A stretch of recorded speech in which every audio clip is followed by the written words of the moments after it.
રાજસ્થાનમાં ગુજરાતીઓના લાયસન્સ કાઢવાનું કૌભાંડ રાજ્ય પરિવહન કચેરી દ્વારા આરટીઓને તપાસના આદેશ કરવામાં આવ્યા છે।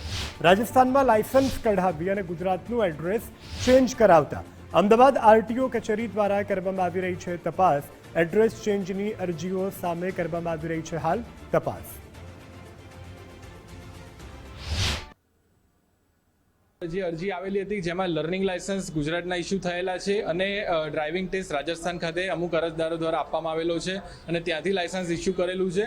આવી એપ્લિકેશનોની આપણે જેટલા અમંજૂરી કેસ આવેલા હતા એ અમે વડી કચેરી આ ખાતે મોકલ્યા હતા અને વડી કચેરીથી આદેશ આપવામાં આવેલો છે કે આ પ્રકારના જેટલી બી અરજી આપણે ધ્યાન પર આવે છે તો એની યોગ્ય તપાસ કરી જો લાયસન્સ સસ્પેન્ડ કરવાની કામગીરી કરવી પડે તો લાયસન્સ સસ્પેન્ડ કરવાની કામગીરી પણ આગળથી કરી શકાય એમ છે, પરંતુ આની તપાસ કરી અને યોગ્ય રાજસ્થાન અન્ય રાજ્યની વસ્તુ છે એટલે અન્ય રાજ્યથી દસ્તાવેજ મંગાવવા, વિડીયો મંગાવવા પણ જરૂરી છે અને ત્યારબાદ યોગ્ય તપાસ કરી અને આમાં નિર્ણય લેવામાં આવશે।